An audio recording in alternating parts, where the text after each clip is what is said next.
Be here. Oh, no. Okay. I was like, hi, and welcome to Facebook Live. We're so excited to be here. This is our second one this year. I'm Jenny, and here with me today is Monikia from she's one of our community outreach specialists here at the association.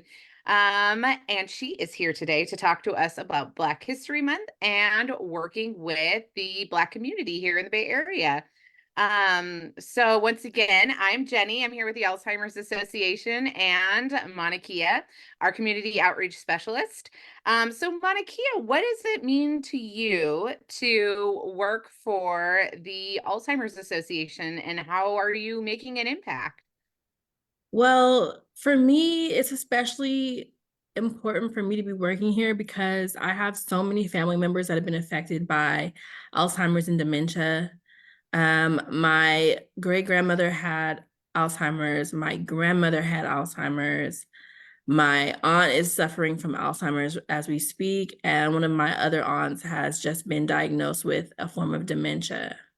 So it's very important for me to be in this role and be able to make an impact in the community any way that I can, especially with doing outreach and making sure that everybody is informed about the disease and really just getting to the ground level of things and being able to go out to the community and let people know about the disease and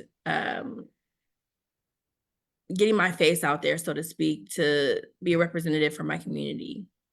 Right. That's great. Yeah. No, I love that you're already like, I've got this connection to the disease and I want to do something about it with a broader community. So now that you've been here for a little while, what has surprised you the most since you've been here? Like, have you found that people are unaware of the high rates in the Black community? What has surprised me the most in my learnings with the Alzheimer's Association so far is that Black people are at 2 times as high a risk of developing Alzheimer's and dementia than our white counterparts. And finding out that 21% of Black people 70 and over are living with the disease has been an eye-opening statistic just to learn about. And then also, 65% of Black people say that they know someone with the disease. However, 35% of those people say that they aren't concerned about the disease. So what I'm wanting to do is make it my focus to get out into the community, make people aware, let them know how important it is to get care and um, to really just learn more about the disease. So Right. I'm wanting to be that bridge between the community and the Alzheimer's Association to really just inform people and to connect them with the right resources. Right, right. Because there's a lot of people out there who don't know that we exist or that don't know that has a high prevalence, 2 times more likely. That's insane. Like, unless there are people who are coming in to get it's like the less people that are coming in, the less you can get the information out there almost because there's not like word of mouth isn't traveling because there's nobody coming in. So it's great that you're out there spreading the word and getting people involved and learning more about like getting people to learn more about the disease because education really is power in this situation.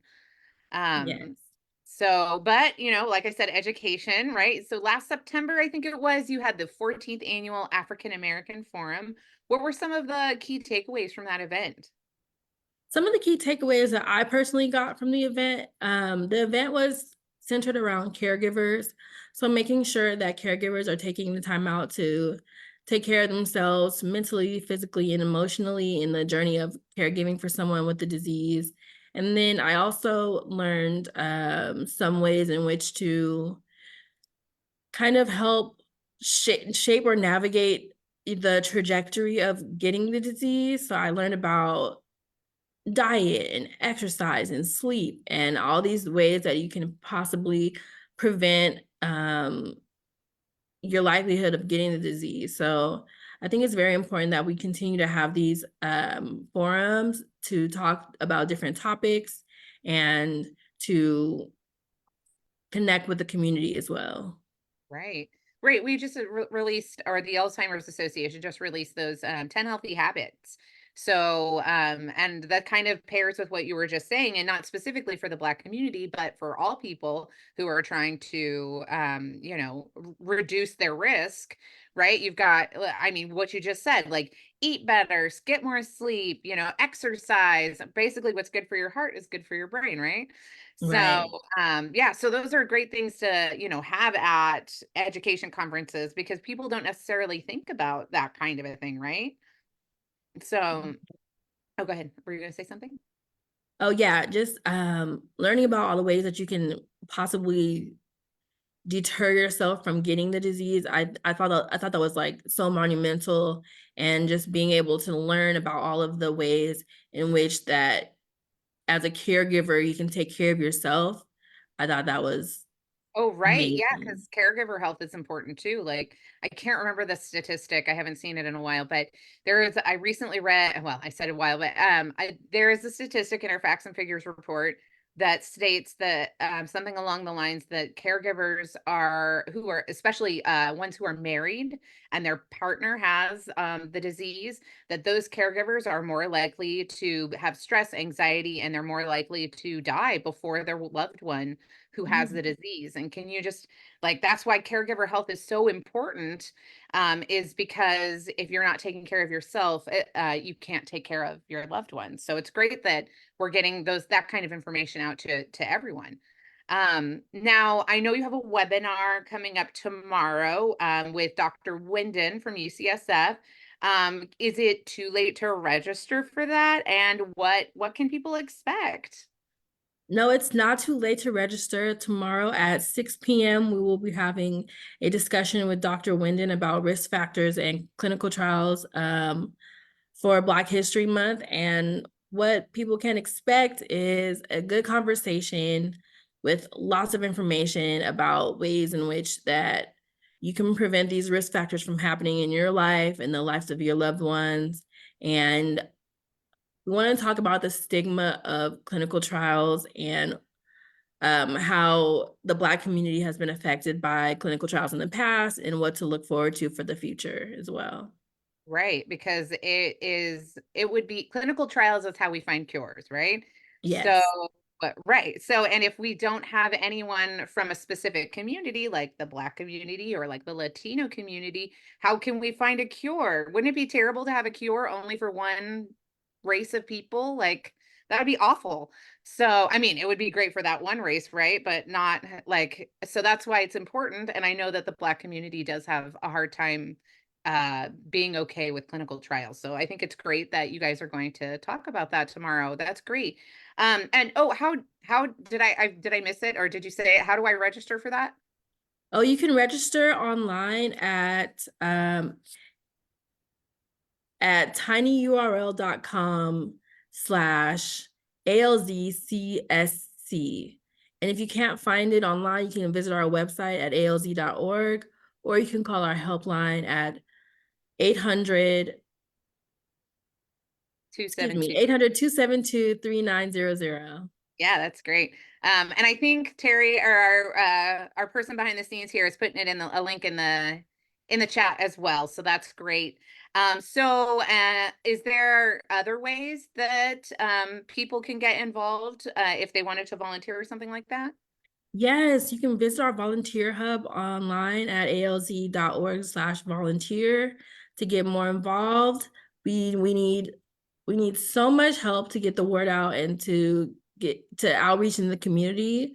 We need community educators, we need community representatives, we need people to deliver awareness programs, we need people to just be involved. So any ways that you can help, reach out to either the helpline at 800-272-3900, or you can visit online at alz.org/volunteer. That's great. And then is it like so you can do any amount of time, right? Like an hour here and an hour there, or is it like a specific time requirement for volunteering? For volunteering, there's different amounts of time that you can do as far as delivering presentations.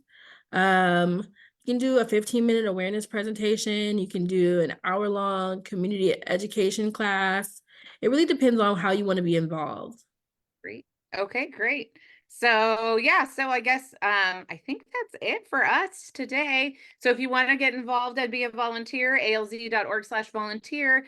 If you have need help or resources or want to sign up for the class, call our helpline at 800-272-3900. And all of our resources are available online at alz.org. And if you're looking for Alzheimer's information on the Black community specifically, alz.org/African American, all one word.